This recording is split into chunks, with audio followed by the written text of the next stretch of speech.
Hey, what's up everyone? You good? This is Harman from HMJ Photography. I have decided to start a new segment called Camera News. And in this new segment, I'm going to talk about recent, rather recent, and maybe even not so recent news about camera and photography. Of course, I'm going to make this video in English, Japanese, and Korean. So, even if the news I'm talking about is not so new to you, please don't hate me for it. And also, please love, subscribe, and leave a comment. So, some of the news I'm going to talk about today are Leica M11-P, Nikon Zf, SONY A9 III, and the upcoming announcement of the film manufacturer Harman. So let's go. First news, Leica M11-P, the new professional version of Leica M11. So this new Leica M11-P comes with a significant upgrade when you compare to Leica M11, like Leica content credentials. What is that?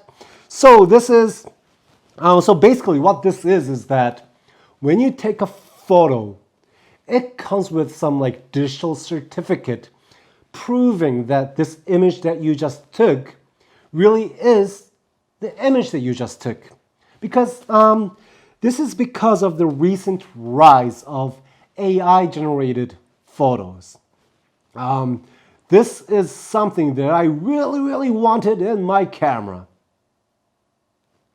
To be honest, not really. I might change my mind in the future, but I don't really think this is something that I really care for. I personally think that if someone's happy with AI-generated photos, they don't really even care that if it's you who's the one who took that picture or if that photo is really real. And if you're going to print that photo, it's not like that certificate is going to come with it. So it's something nice to have, but I don't think that this is something totally necessary. But as I said, I might change my mind on this in the future, so we'll see. Another significant upgrade is the internal memory. In Leica M11, the internal memory was 64 gigabytes. Now, in Leica M11-P, it comes with 256 gigabyte internal memory. Yes, that is neat. But if you're a photographer taking photos with Leica M11 or just any Leicas, please have an SD card and also another SD card for a backup. This internal memory, in my opinion, should be the backup of a backup. So yeah, it's really nice that you can take a lot of pictures even without the SD card, but please don't forget your SD card. And this Leica M11-P, who is this for? Well, in my opinion, this camera is for people who are thinking about buying Leica M11 and waited until now. And then I think you should just go with this newer Leica M11-P. Some of those upgrades may not be so significant, but it's an upgrade that's quite neat and nice and not so bad to have. So yeah, go with it.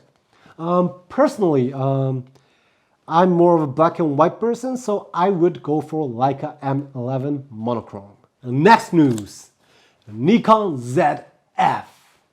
I know, to a lot of you, this is not even a news, but actually this camera just came out in October 27th, which is rather recent, and personally I think this camera is very cool, so please let me talk about this.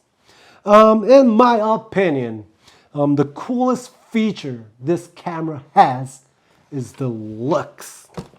Yes, this camera looks like my film Nikon FM3A, and it's really damn cool. I kind of want it, but yeah, this camera looks super cool.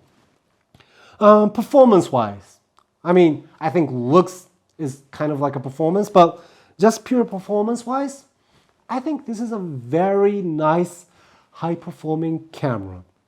But to be honest, in my opinion, it's nothing too special.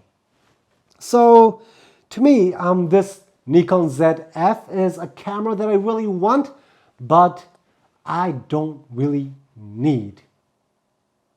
Well, because I have other high-performing cameras.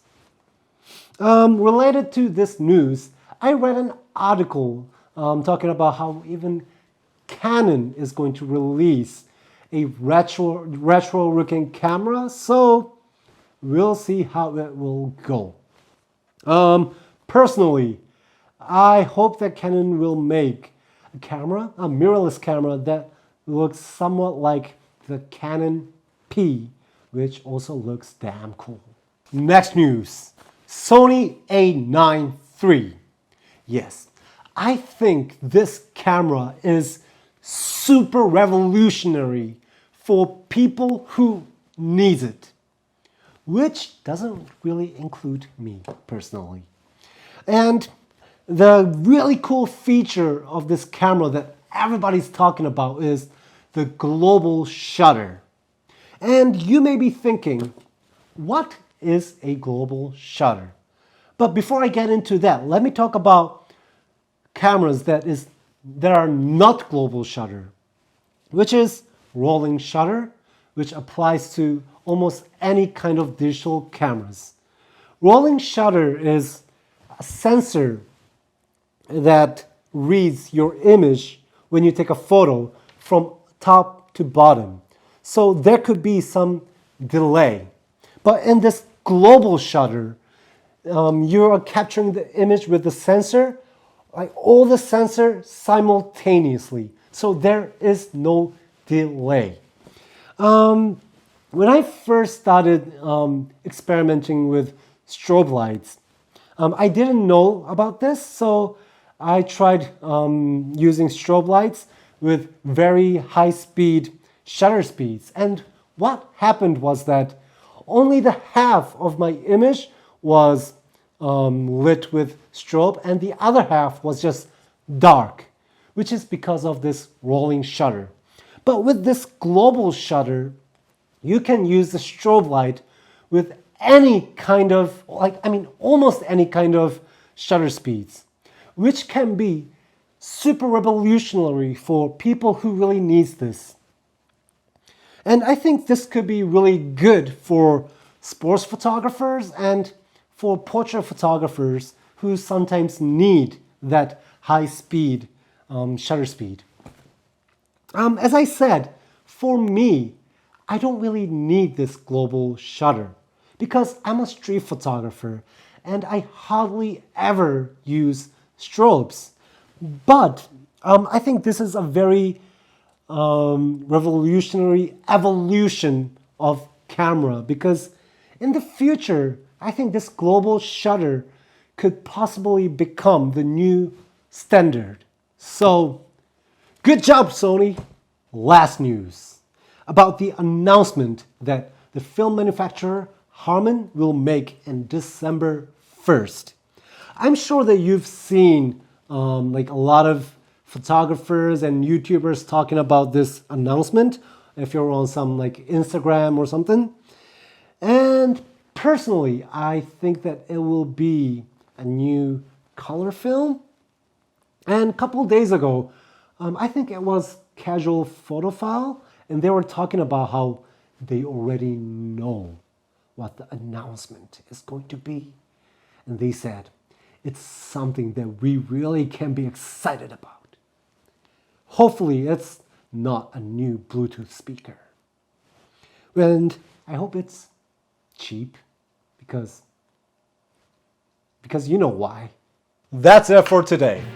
Please like, subscribe, and share. Until next time.